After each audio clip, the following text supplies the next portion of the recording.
SML का truck या बस पहली बार आ रहा है। एसएमएल ईसूजू मोटर्स क्या करते हैं क्या नहीं करते हैं, हरियाणा के आसपास इनका प्लांट वगैरह है, चंडीगढ़ वगैरह में इनका प्लांट वगैरह है, वो सारी चीज़ें। तो उन सब के बारे में मुझे डिटेल में एक दिन बात करनी है। वो सब चीज़ें हम बाद में बात करेंगे कि आफ्टर सेल्स आफ्टर मेंटेनेंस क्या है, क्यों लेते हैं लोग एसएमएल, क्यों नहीं लेते। फिलहाल हमारे पास एसएमएल की कुछ बसेस हैं जिनके बारे में हम डिस्कस करेंगे और उनके बारे में हम डिटेल में बता देंगे आपको फटाफट वॉक अराउंड करके कि आपको एक बेसिक आइडिया लग जाएगा कि मेरी समझ के हिसाब से बस में क्या सारी चीज़ें मिलने वाली। कीमत वगैरह भी आपको लास्ट में बता देंगे। और 22+1 की सीटिंग में आती है, ड्राइवर के साथ 22 लोग बैठ जाते हैं, वो सारी चीज़ें हैं। इसको एसएमएल कहता है एसएमएल का एग्जीक्यूटिव कोच। अब एसएमएल का एग्जीक्यूटिव जो कोच है बेसिकली कहाँ टारगेट किया गया है, तो इन्होंने इसको टारगेट किया है थोड़ा सा लग्जरी स्टाफ मूविंग सेगमेंट में। तो स्टाफ को अगर आपको मूव करना है, आपका staff to and fro daily shifts पे होता है, तो वहाँ पे होता है। हम शुरू करेंगे फ्रेंड से, थोड़ा सा वॉक अराउंड लेंगे, अंदर आपको बैठ कर दिखा देंगे और फिर बाकी सारी चीज़ें जो आपको जानना ज़रूरी है बस खरीदने से पहले या बस में अगर आप कंसिडर कर रहे हो इसको buying as just an option, तो उसके बारे में आपकी क्या सारी राय होंगी उनके बारे में। तो देखो, सबसे पहले आते हैं हेडलैम्प्स की तरफ। हेडलैम्प्स में अगर आप देखोगे तो यहाँ पे आपको ट्विन हेडलैम्प्स मिलेंगे, बट दोनों हेडलैम्प्स जो है वो हैलोजन है। नीचे की तरफ फॉग लैंप आपको मिलता है, which is a nice thing. Now यहाँ पे आपको इंडिकेटर वगैरह देखने को मिलेगा। इंडिकेटर बिल्कुल साइड में प्लेस किया गया है, तो वो भी एक सेफ्टी के लिहाज से बढ़िया चीज़ है। यहाँ पे पैनल्स जो है वो अलग अलग नहीं की गई, हालांकि ग्रिल जो है वो थोड़ी सी छोटी लगती है, बट नीचे से एयर इनटेक होता है, जिस कारण से चीज़ें बढ़िया। यहाँ पे आपको एक बस की कैपेसिटी के हिसाब से टोइंग हुक मिल जाता है, वो एक चीज़ है। यहाँ पे 3M रिफ्लेक्टिंग टेप मिलता है, जो कि अच्छी चीज़ है। मतलब ओवरऑल यहाँ पे कोई ऐसे एलिमेंट्स नहीं लगाए गए। हालांकि आप देखोगे तो लैंप वगैरह आपको उतने शार्प नहीं लगेंगे, बट ओवरऑल कोच के डिज़ाइन के साथ में वो एक पैटर्न कहीं ना कहीं मैच करता है, वो एक चीज़ है। मिरर्स वगैरह काफ़ी बाहर 2 वाइड पे लगाए गए हैं, बट इसके साथ में एक ड्राइवर के साथ भी एक मिरर मिलता है, वो एक चीज़ है। यहाँ पे एसएमएल का लोगो अच्छा लगता है। ये ब्लैक पियानो सा फिनिश है, बट थोड़ा सा वैसा है। बसेस में वो बहुत ही कॉमन बटरफ्लाई टाइप के वाइपर्स आते हैं, क्रॉस वाइपर्स आपको यहाँ देखने को मिलेंगे। ओवरऑल चीज़ है। फास्टैग वगैरह यहाँ लगा हुआ है, थोड़ा टेम्परेरी शायद इन्होंने लगाया होगा क्योंकि बस को अभी वो यहाँ तक लेके आते हैं। BS6 का एक स्टिकर आपको यहाँ पे मिलता है, ग्लास वगैरह उनको ठीक साइज़ का मिलता है। अंदर से देखेंगे तो पता चलेगा। ये सारी बातें थी इसके फ्रंट के बारे में। साइड से अगर आप देखोगे तो यहाँ पे आपको कुछ ग्रिल्स मिल जाती हैं, बट ये ग्रिल्स जो है वो कुछ प्रोडक्शन के हिसाब से लगाई हुई हैं और पूरे शीशे को कवर नहीं करती ग्रिल्स। तो मतलब ग्रिल्स का कुछ ऐसा प्रॉपर पर्पस मुझे यहाँ पे रिसर्च करने के बाद पता चलेगा।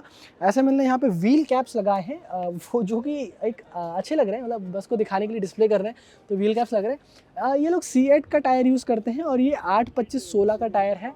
और 825/16 का टायर थोड़ा सा बढ़िया है। मतलब वो क्या होता है ना कि वो 17.5 वाला जो टायर है वो ज़्यादा बड़ा हो जाता है, तो माइलेज निकालने के लिए ये टायर काफ़ी ज़्यादा हेल्प करेगा। और वो C8 का लगा रखा है, तो उस हिसाब से भी चीज़ें थोड़ी ठीक है कि इकोनॉमिकल वो पड़ता है, तो कॉस्ट का काफ़ी ध्यान रखा गया। यहाँ पे साइड रनिंग लैंप्स वगैरह हमें देखने को मिलते हैं।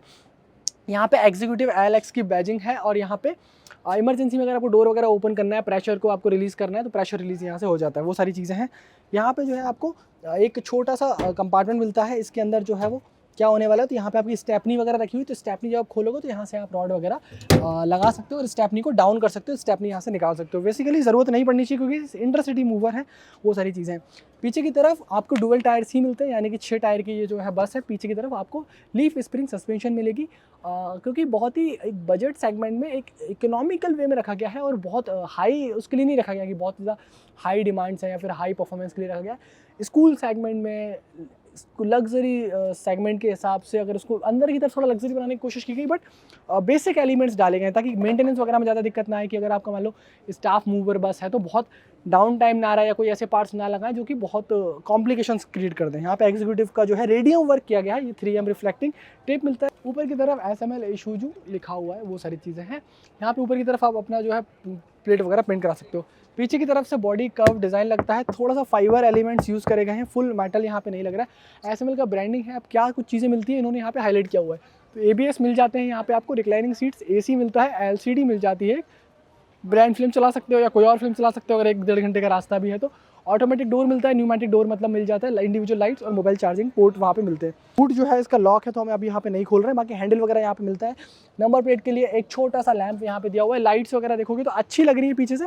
लाइट्स का जो कवर किया हुआ है वो बढ़िया लग रहा है, मतलब एक प्लेन ग्लास से इन्होंने कवर किया हुआ है। इंडिकेटर है, ब्रेक लाइट है, बैक लाइट है, वो सारी चीज़ें हैं।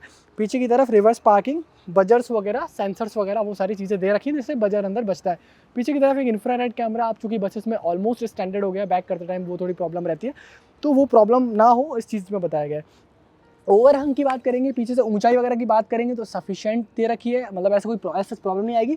अगर कैमरामैन थोड़ा सा डाउन जाने की कोशिश करेंगे तो जो लोएस्ट पार्ट है वो एक तरीके से डिफरेंशियल ही वहाँ पे होने वाला है, पर उसको भी बैलेंसिंग रॉड लगा के बेटर तरीके से मैनेज किया हुआ है। लीफ स्प्रिंग सस्पेंशन पे सेट कर दिया तो खड्डे वगैरह में भी जाएगी तो बहुत ज़्यादा जर्क फील नहीं होंगे। गाड़ी की हाइट भी जो है वो उतनी ज़्यादा नहीं रखी है। ये सारी चीज़ें। अब ड्राइवर साइड से अगर गाड़ी की बॉडी की बात करोगे, गाड़ी की डिज़ाइन की बात करोगे, तो क्या सारी चीज़ें, तो यहाँ पे आपको इमरजेंसी डोर मिल जाता है नॉर्म्स के तहत। यहाँ पे एक फुट पैड भी दिया हुआ है कि मतलब जो भी हम रेगुलरली यूज़ नहीं करते फिर भी बढ़िया। बाकी आप ग्लास वगैरह ब्रेक करके इसको यहाँ से खोल सकते हैं। गाड़ी कभी अगर रोल ओवर होती है तो वैसे भगवान करे कभी हो ना। यहाँ पे आपको सेम टायर्स मिलते हैं, 8, 25, 16 के टायर्स आपको यहाँ भी देखने को मिलते हैं। यहाँ से डिज़ाइन एलिमेंट अगर आप देखोगे तो बिल्कुल फ्लैट है। BS6 डीजल ओनली लिखा हुआ है। डीजल फ्यूल का टैंक आपको यहाँ पे मिल जाता है, तो यहाँ से आप जो है इसको डीजल फिल करा सकते हैं। बट ये थोड़ा सा अंदर दे रखा है तो हर किसी से डीजल फिल कराने में थोड़ी प्रॉब्लम होगी, मतलब वो नोज़ल उनका थोड़ा बड़ा ही होना चाहिए। तो वो एक चीज़ है, थोड़ा सा इसमें ध्यान देना चाहिए था, मतलब बॉडी को इस तरह से बनाना चाहिए था या डीजल को आगे लेके आना चाहिए था। वो सारी चीज़ें। एडब्लू आपका यहाँ पड़ता है, तो एडब्लू आप इसके अंदर डाल सकते हैं। और दूसरी बात, यहाँ पे भी आपको कुछ चीज़ें मिलती है, एयर फिल्टर जैसी असेंबली वगैरह यहाँ पे मिलती है। थोड़ा सा आपको डीजल भराने में, एडब्लू डालने में, एयर फिल्टर के साथ काम करने में थोड़ी बहुत कठिनाई होगी, उतना फ्लूइड नहीं रहेगा वो चीज़। ऐसा मेरा पर्सनली ओपिनियन है। अब हम जाएंगे केबिन के ड्राइवर के डोर पे, और ड्राइवर के डोर पे बैठ के देखेंगे क्या सारी चीज़ें। मतलब ड्राइवर के डोर पे एक लॉक मिलता है, अंदर से लॉक वगैरह आप उसको कर सकते हो। थोड़ा फिल्म सी सा आपको डोर लॉक मिल जाता है, वो एक चीज़ है। यहाँ पे मल्टीपल अलग अलग पैनल्स मिल जाते हैं देखने को। क्वार्टर विंडोज़ आपको यहाँ पे मिलती हैं ऑब्वियसली ड्राइवर को खोलने के लिए। नीचे की तरफ आप देखोगे, अगर हमारे कैमरा में दिखा पाएंगे, तो यहाँ पे पैर वगैरह से ये फ्लोर ख़राब ना हो, ये विनाइल फ्लोरिंग वगैरह ख़राब ना हो, तो रबर का मैश पैड दिया हुआ है। इसको स्क्रू से बोल्ट किया हुआ है ताकि वो ना हो। साफ वगैरह भी कर सकते हो स्क्रू को अनबोल्ट करके, बहुत ज़्यादा रेती वगैरह आ गई है तो वो सारी चीज़ें हैं। और ये अगर आप सीट देखोगे तो ये सीट अजीब सी प्लेस की गई है, इस पर्टिकुलर चीज़ पे ही इसको प्लेस कर दिया। और यहाँ पे जो है छोटा सा एक फ्लूइड दिया हुआ है, प्रोबेबली ये जो है वो ब्रेक फ्लूइड या फिर वॉशर फ्लूइड होगा। वो सारी चीज़ें यहाँ पे मोबाइल प्लेस करने के लिए दी हुई, which is a nice thing. और बैटरी कट ऑफ स्विच जो है वो यहाँ पे आता है। ये आपका हैंड ब्रेक वगैरह मिल गया। यहाँ पे आपको हेडलाइट लेबलिंग मिल जाएगी। ये जो है आपका BS6 का कुछ कंट्रोल्स है। मुझे एक्चुअली नहीं पता कि ये किस काम में आता है। बाकी ये फॉग लैम्प वगैरह जलाने के लिए है। बाकी इन पर कुछ ये लगा रखा है, तो पता नहीं कुछ स्पेशल टाइप से इन्होंने किया हुआ है। बाकी काफ़ी सारी चाबियाँ मिलती हैं, भर भर के चाबी मिलती हैं, लगता है सारी बसेस की चाबियाँ यही हैं। अब हम बात हमारे कैमरा में आएंगे उस तरफ से, और हम बात करेंगे उस तरफ से ऊपर चढ़ने के बाद कि क्या सारी चीज़ें हैं ऊपर चढ़ने के बाद। ये बस चलने वाली है शहर के अंदर। शहर के अंदर जब बस चलती है तो प्रॉब्लम क्या होती है कि आपको बम्पर टू बम्पर ट्रैफिक में चलाना होता है। कोशिश ये की जाती है कि ड्राइवर को जितने आगे प्लेस किया जाए उतना बढ़िया रहेगा। पहली चीज़ तो ये कि ड्राइवर को यहाँ पे एयर कंडीशनिंग नहीं मिलती है। एयर कंडीशनिंग सिर्फ केबिन के लिए एक्सक्लूसिव है, वो एक वो पार्ट हो गया। तो यहाँ पे आपको विंडो मिलती है जिससे कि आप इजीली जो है आपकी हवा वगैरह, हवा पानी आपका दोनों आते रहेगा यहाँ से। फिर एक सीट बेल्ट मिलता है जो कि पता नहीं कितने ही लोग यूज़ करते हैं, बट यूज़ इसको करना चाहिए। रिक्लाइनिंग सीट मिल जाती है, वो एक चीज़ है, बट आप थोड़ा नीचे बैठते हैं, मतलब लो सीट करते हैं।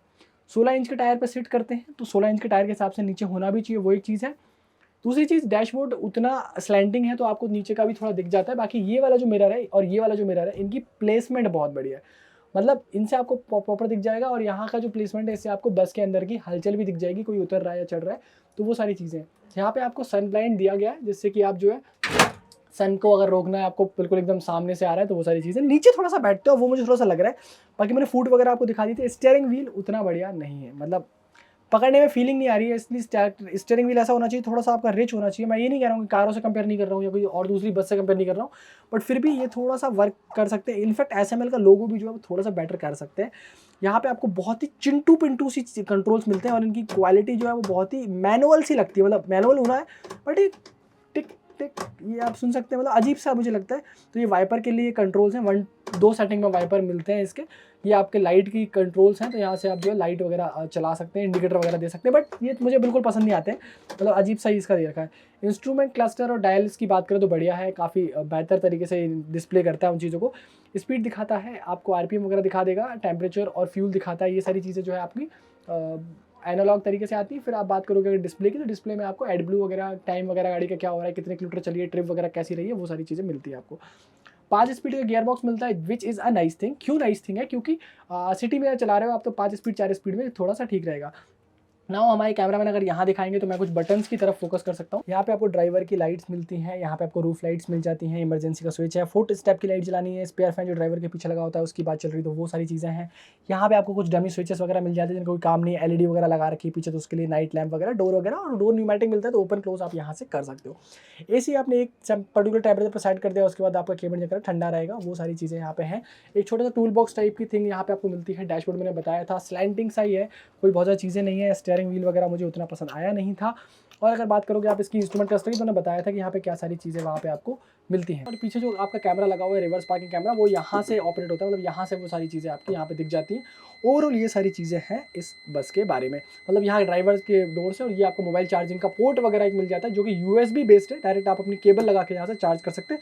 पीछे भी हर जगह जो है चार्जिंग पोर्ट्स वगैरह मिलते हैं। बस में जब आप चढ़ते हो तो आपको जो हाइट मिलेगी वो बढ़िया मिलेगी। डोर जो है वो ऑटोमेटिक है, वो एक अच्छी चीज़ है, क्योंकि स्टाफ में आप कंडक्टर नहीं रखोगे, प्रॉब्ली एक ही बंदा जो है वो चीज़ों को चला सकता है। और ये बस क्योंकि 22 सीटिंग में मिलती है, तो यहाँ पे 2+3 का सीटिंग मिलता है, वो एक पर्टिकुलर चीज़ है। और अगर आप बात करोगे तो मैं आपको एक चीज़ बताना चाहता हूँ, वो ये कि अगर आप बात करोगे यहाँ पे ना, अगर रिक्लाइन एंगल मिल जाता है, मतलब रिक्लाइन कर सकते हो आप सीट को, कितना रिक्लाइन कर सकते हो, जितना रिक्लाइन हो उतना रिक्लाइन कर सकते हो, कितना आप आता है जितना आप आता है। मतलब अगर नॉर्मली भी आप बात करोगे तो बढ़िया मैं वहाँ पे बैठा हुआ हूँ।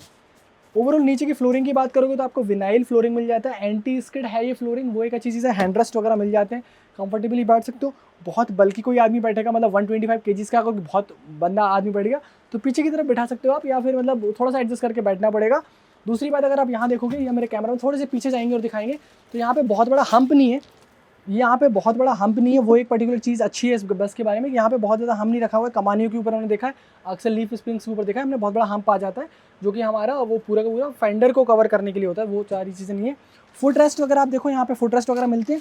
बस थोड़ा मोबाइल चार्जिंग की जो जगह है वो थोड़ी सी ऑड जगह दे रखा है, यहाँ पे सीट्स में नीचे की तरफ मोबाइल चार्जिंग लगा रखा है, तो वो कहीं ना कहीं पैर वगैरह लग के रिलायबिलिटी को लेकर थोड़ा सा वहाँ पे इशू रहेगा। बट मेरे ख्याल से वो सॉकेट ही खराब होगा, बाकी कुछ उसमें ऐसे लूट फूट वाला काम नहीं होना चाहिए।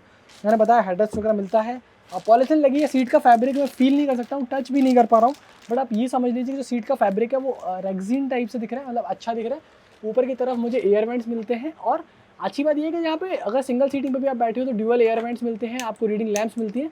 मतलब ये वाला जो पैनल है और ये वाला जो पैनल है, इन्होंने कंबाइन लिया हुआ है, मतलब कंबाइन लिया हुआ है, मतलब दो लोगों के लिए 2 एयर वेंट्स और 2 लाइट्स वहाँ है, तो एक बंदे के लिए 2 एयर वेंट्स और 1 लाइट यहाँ है। थोड़ी सी लाइन साफ़ी है, गाड़ी कट ऑफ पे है, तो वैसी चीज़ है। आपको दिखाया था मैंने म्यूजिक सिस्टम, सुबह भजन बज रहे हैं या कोई ऐसा सॉन्ग बज रहा है जो कि आपको मोटिवेशन है या फिर आपका दिन अच्छा करे या फिर पॉजिटिव वाइब्स लाए, तो वो इन स्पीकर्स में प्ले हो सकता है। यहाँ पे एयर कंडीशनिंग का कंडेंसेशन यूनिट पूरा का पूरा ऊपर की तरफ एयर कंडीशनिंग लगाई होती है, वो यूनिट ऊपर की तरफ लगा हुआ है। यहाँ पे अगर आप बात करोगे तो ये जो है पर्टिकुलरली यहाँ पे ये आप इसको एक्सेस नहीं कर सकते, ये दोनों चीज़ें क्लोज्ड हैं। यहाँ पे कोई पर्टिकुलर पार्ट है, यहाँ पे एयर वेंट्स के कुछ पोर्ट्स दिए हुए हैं, अगर सारे क्लोज कर दिए तो हवा यहाँ से भी स्प्लिट होकर आएगी, डिफ्यूज्ड एयर आएगी, वो एक चीज़ है। अच्छा, कर्टेन्स वगैरह अगर आप लगाना चाहते हो तो वैसे स्टाफ बसेस में नहीं लगाया जाता है, तो लगा सकते हो। और पीछे की तरफ भी कर्टेन्स लगाने के लिए, अगर हमारे कैमरा में पीछे की तरफ घूम जाएंगे तो वहाँ पे कर्टेन्स वगैरह लगाने के लिए भी आप देखोगे तो गेट के ऊपर कहीं ना कहीं ये दिया हुआ है, तो यहाँ पे जो है आप कर्टेन्स वगैरह, यहाँ से आप कर्टेन्स वगैरह लगा सकते हो। हुक्स वगैरह स्लाइडिंग वो चीज़ें मिलती हैं। पीछे की तरफ आपको बढ़िया तरीके से 4 सीट्स मिल जाती हैं, ये चीज़ें हैं। अगर आप मेरी तरह अनलिमिटेड लेग रूम पसंद वाले लोग हो तो ये सीट आपके लिए सबसे बढ़िया रहेगा। अब अगर आप इस तरफ दिखाएंगे आपको हम कि आगे की तरफ क्या सारी चीज़ें, मतलब ओवरऑल मैं एक चीज़ कहना चाहता हूँ कि इस बस में कंफर्टेबल रहोगे, आपका स्टाफ जो है वो कंफर्टेबल रहेगा और प्रोडक्टिव रहेगा। तो आगे की तरफ, तो यहाँ पे जब आप देखते हो तो यहाँ पे आपको एक टाइम वाला डिस्प्ले मिल जाता है, मतलब यहाँ पे आपको टाइम डिस्प्ले होता है कि क्या टाइम हो रहा है, जिससे पता चलता है कि लेट जा रहे हैं हम ऑफिस या सही टाइम पे जा रहे हैं, बस राइट टाइम पे है, वो सारी चीज़ें। हैमर आपको मिल जाते हैं, 2-3 हैमर आपको इस बस में मिलते हैं, वो सारी चीज़ें। और यहाँ पे SML इशूजी मोटर्स वगैरह का टाइम मिलता है। सामान वगैरह भी आपको छोटा मोटा आ जाएगा, बाकी आप सामान थोड़ा सीट के नीचे भी रख सकते हो। यहाँ भी आपको ये अच्छे से दिया हुआ है, जाकि पकड़ने में आप चढ़ोगे, कोई अगर आपका थोड़ा सा कंफर्टेबल नहीं है चढ़ने में, नेचुरली कंफर्टेबल नहीं है, तो वो भी इजीली चढ़ सकते हैं। और ये गेट वगैरह भी यहाँ से ऑपरेटर के केबिन को सेट आउट करता है, तो ये अलग करता है। हालांकि ये विंडो ओपनेबल नहीं है, बट ये विंडो ओपनेबल है, अगर उसको कुछ इंस्ट्रक्शंस देने तो वो यहाँ से जो है वो कहीं ना कहीं चीज़ें कर सकता है। ये सारी बातें हैं ओवरऑल इस बस के बारे में। अब चलिए मैं आपको थोड़ा सा ब्रीफ दे देता हूँ ड्राइवर के केबिन से कि इशूजू की ये एग्जीक्यूटिव LX बस कैसी है। दोस्तों 2 मिनट 2 बातें और करनी थी आपसे। पहली चीज़ तो ये कि इसमें जो वारंटी आती है वो कमाल की आती है, मतलब 5 साल की वारंटी मिलती है आपको, 5 साल अनलिमिटेड किलोमीटर्स की वारंटी इंजन और गियर बॉक्स पे, बाकी सारी चीज़ों पे आपको बॉडी वगैरह हो गई और सारे एग्रीगेट से 2 साल की वारंटी मिलती है, तो SML का भरोसा बहुत है वहाँ। दूसरी चीज़ जो इसमें इंजन मिलता है वो 3.5 लीटर का मिलता है, मतलब कि 3.5 लीटर का जो इंजन है वो टर्बोचार्ज्ड है, डायरेक्ट इंजेक्शन वाला है, इनलाइन इंजन है। मतलब वहाँ पे सारी चीज़ें लगी हुई है। ओवरऑल उसका पावर की भी अगर आप बात करोगे तो 100 हॉर्स पावर की पावर आती है और 315 न्यूटन मीटर का टॉर्क आता है, मतलब एक जिस सेगमेंट में ये बस आती है उसमें बढ़िया है। इस बस में आपको बहुत सारी सीटिंग कन्फिग्रेशन मिल जाती है, तो सीटिंग कन्फिग्रेशन मिलने से क्या होता है, आपको कितना मिल जाता है, आपको 20 सीटर मिल जाएगी, 22 सीटर मिल जाएगी, 27, 28, 29, 30 सीटर मिल जाएगी, 37 सीटर मिल जाएगी और 39 सीटर मिल जाती है। बहुत फ्लेक्सिबल होते हो आप। अगर आप बात करो कि आप अगर 30 सीटर से कम कोई भी गाड़ी ले रहे हो तो गाड़ी एक तरीके से अंडर लोड में चलती है। मेरे एक मिल आप पूछोगे कि यार गाड़ी का माइलेज कितना आता है, बस का माइलेज कितना आता है, तो देखो मेरे एक मिलने वाले हैं, उनके स्टाफ में ये बस चलती है। उन्होंने पास 28 सीटर वर्जन है, एसी में उन्होंने गाड़ी ले रखी है, BS6 वेरिएंट है, सेम गाड़ी है उनके पास, एग्जीक्यूटिव एलेक्स कोच है SML का।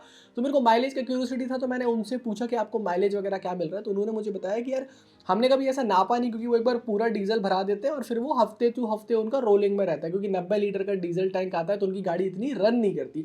बट जितनी रन करती है वो सिटी में करती है, तो 5.5 के आसपास का माइलेज उन्होंने मुझे रिपोर्ट किया कि इस इंजन से आता है। बट उनके कोई लगेज वगैरह कुछ नहीं रहता है, मतलब ऑफिस इंप्लॉइज रहते हैं, अपना ये नॉर्मल सा बैग लेके वहाँ पे आते होंगे। और अगर आप बात करोगे कीमत के बारे में, क्योंकि यार मुझे लगता है कि इतनी देर आपने इन्वेस्ट करी है, तो यहाँ पे कीमत बताना मेरा फ़र्ज़ बनता है। तो कीमत के बारे में बात करोगे तो लगभग 28 लाख रुपए से शुरू होती है और 32 लाख रुपए के आसपास तक जाएगी। प्लस इसमें आपको GST वाला देखना पड़ेगा थोड़ा सा, कि GST कितने ऊपर नीचे हो रही है। तो एक 28 से 32 लाख के बीच में ये SML का कोच मिलता है। अब खरीदना है कि नहीं खरीदना है ये आपके ऊपर है, बट ये सारी चीज़ें मुझे बताना था। दूसरी बात, इसमें कोई एयर सस्पेंशन नहीं आता है, और दूसरी बात कि इसमें CNG वर्जन अवेलेबल है। अगर आपको ये वाले इंजन तो थोड़ा सा डिविएट करके CNG गाड़ी लेनी है तो CNG इसमें अवेलेबल होती है। बस ये सारी बातें हैं। तो ये सारी चीज़ें हैं, लोग इस बस को माइलेज के लिए ख़रीदते हैं, जो इसमें इंजन लगा है उस चीज़ के लिए ख़रीदते हैं। SML की बसेस जो हैं वो मेरे हिसाब से और बिकनी चाहिए, इनका थोड़ा सेल्स मार्केट और बढ़ाना चाहिए इनको। काफ़ी स्ट्रॉन्ग मार्केट शेयर ये रखने की हिम्मत रखते हैं, काफ़ी बढ़िया प्रोडक्ट्स लाइन लेके बैठे हुए हैं। स्पेशली आपका स्कूल बसेस हो गए, स्टाफ बसेस हो गए, इनमें इनका मार्केट शेयर बढ़ना चाहिए और थोड़ा बेहतर होना चाहिए। मेरे पर्सनली मुझे इनका बड़ा मन है कि मैं इनके चंडीगढ़ प्लांट में जाऊँ, चंडीगढ़ के आसपास जो इनका प्लांट है वहाँ जाऊँ और वहाँ जाके पंजाब में इनका पूरा शूट करूँ। कोशिश करेंगे कभी अगर मौका मिलेगा तो डेफिनेटली जाएंगे इनकी सारी बसेस लाइन को, और बाकी सारे इनके ट्रक्स वगैरह जो सरताज और GS वगैरह आते हैं उनको हम लोग शूट करेंगे।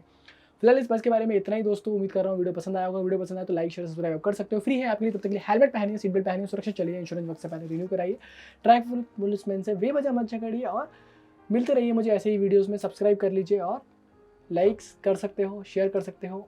सब्सक्राइब आपने अगर पहली बार आ रहे हो तो बिल्कुल कर सकते हो। मिलेंगे आपसे अगली वीडियो में, तब तक के लिए नमस्कार, जय हिंद, वंदे मातरम।